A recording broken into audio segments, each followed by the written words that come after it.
Good afternoon, everybody. This is Calvin Milford with Chambers Academy Sports Live on YouTube, and we are here for our weekly coaches show. If you remember last Friday night, we were on the road at Springwood. Big 50-0 victory for the Rebels in our 50th season of Chamber Sports, and we won 50-0, which was somewhat appropriate, I suppose, especially in a rivalry game. Our defensive player of the game was our defensive line, and we'll talk about why that is, but I'm going to let them introduce themselves to you first. Jake Waldrop, number 57, defensive tackle. Trent Thompson, number 54, defensive end. Brody Smoot, number 16, defensive end. Dijon Darden, number 35, defensive tackle. And the guys agreed before the interview started that Brody would be the spokesperson for this group.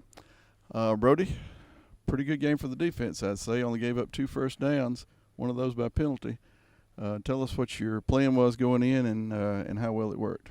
Well, we just try to go in there and try to hold them under 50 yards. That was my goal. And, when you get in the game and you realize you can maybe hold them to not getting the first down to the fourth quarter, you just kind of run with it. And it worked out pretty well, didn't it? Yes, sir. There were no first downs in the first half defensively, and not to throw off on the second string at all because they played really well. But the first actual first down of the game was when the second string defense was in, I believe. So yes, y'all sir, didn't give up any first downs. So pretty good night. You had several hurries and how many sacks? I had 2 sacks. 2 sacks. I know you had several hurries because I remember calling your name out. But all you guys were in there in the backfield the whole night. Every time we looked up, they were going backwards instead of forwards, and that's a good-looking thing when you're a Rebel fan to look up and see your defense pushing your opposition back in the other direction. So, yes, sir, for sure. It was a good defensive effort. Y'all have had good defensive efforts all year, but I would say from watching the 6 games so far that Friday night was the best. What do you think? I agree. Every week I feel like we've been getting better, and that's just what we got to keep doing if we want to win a state championship. So that's good. That's what it takes. Anything else you want to say about Friday night? Well, you're a senior. I can say I beat Springwood my last game and held them to a goose egg. We can all say it. Good job. All right, all these young men are seniors, I think, except Trent. Are you a senior? I'm a senior. You are? Okay. Senior defensive line. Coach Allen's got some work to do next year to replace you guys. But we're not through with this year yet. We hope we got 7 games left, and we're not quite halfway through. So we'll bring in our offensive player of the game, another senior, number 34, Braxton Allen. Braxton, you're our first repeat offensive player of the game. Yes, you had a great night. Yes, sir. One of the reasons that we felt like you were deserving of this selection this week is, as a senior, you've never lost a game to Springwood. That's right, and pretty proud of that. Pretty proud I can say that, I get to poke my chest out walking around them guys now for forever. So that's right. All right. And I would dare say that's probably the first senior class that Chambers has had that distinction. So, well, maybe last year, I guess, if we won 5 in a row, but still, that's a good feeling to beat your rival. Absolutely. 5 games in a row. Yes, sir. Talk about your night. You had, I believe, 139 yards. Is that right? Yes, sir. Something like that. And averaged about 10 yards a carry. Seemed like every time you touched the ball, you were moving the chains. How'd you feel about the way things were going when you were out there on the field? Well, I just try to. I know I got a real good offensive line that's going to push guys around, so I try to stay behind them as much as I can. And then if I can get out in space, I just try to get with it. And if I got to stick it up in there when I got to, I just do that. So I just try to do like that. I don't know. It's a great game offensively, 50 points. Yes, anytime you hang a half 100 on somebody, you've had a great night offensively. Yes, sir. Line came through, as you said, for you again. And you know how many yards you got on the season now? I really don't know, sir. Well, I wish I did, but I don't either. But I would dare say you were on pace for right around 1,000 yards. So let's hope you get there. I know you had 139 the other night and had a couple of hundred at least once. Yes, sir. Maybe twice. Good thing for a young man to be able to not tell you how many yards he's got. That means he's concentrating on more on being a team player, and we appreciate that. That's right. Sure do. I really don't know. I'm just trying to win the game that Friday. That's all we're worried about out here. We'll find out at the end of the year how many yards you had. Absolutely. Then maybe you'll be surprised. Yes, sir. All right. Anything else you want to say to the folks? No, we're just gonna keep playing hard and try to win every one until that big one, and that's all. There you go. All right, well, we'll let you get back to practice, Yes, and if sir. you'd ask Coach Allen to come over, All right. we'll talk with him. All right, we are back. We've got managed to corner Coach Allen for a few minutes as the boys are out there practicing to get ready for a Thursday night game. Remember, this week's game is on Thursday night down in Montgomery against Success Unlimited. Before we talk about that, Coach, let's look back to Friday night. 5 in a row. Feels pretty good, doesn't it? Yeah, that was a huge win for our senior class to be able to leave this place and say that they never lost to their rival. That's mighty big, Calvin. I thought we played extremely well Friday night. Defensively, I just thought that's about as good an effort as we've had in a long time. I think we held those guys to negative 11 yards in the first half and then 23 in the second half, so they had 12 total yards. I think anytime you do that, you give yourself a great chance to win. I thought we were more balanced on offense. We were able to throw the ball for right at 150 yards at an 8 for 11 clip, which is highly efficient. And then we rushed the ball for a little over 400 yards. So it was a great night to be a Rebel, Calvin. Absolutely. So, moving on, as we have to do in any sport, particularly football. Playing a team this year we've never played, this Thursday we've never played, Success Unlimited. That's kind of a unique name for a school. Yeah. You got any idea where that came from?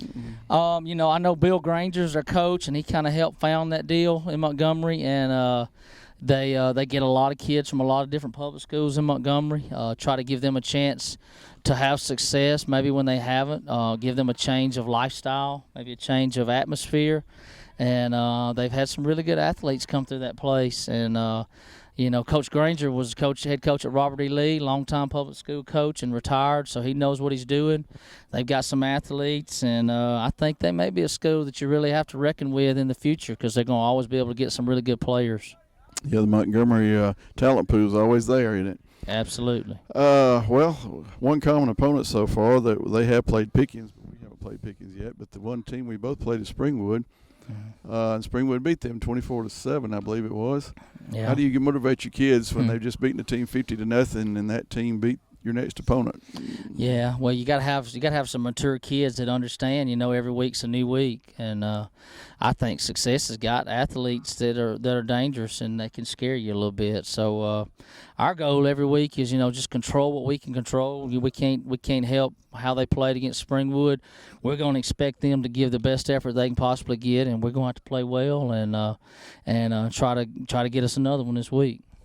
For you folks that are wondering where the game is, the school did send an email out early with an address, but briefly give us a Coach Allen GPS. How do you get there? Calvary Christian Academy was located there for several years, 20 years maybe, back in the 90s, our first turn of the early 2000s. Calvary Christian Academy right there. It's on 231 South coming out of Montgomery.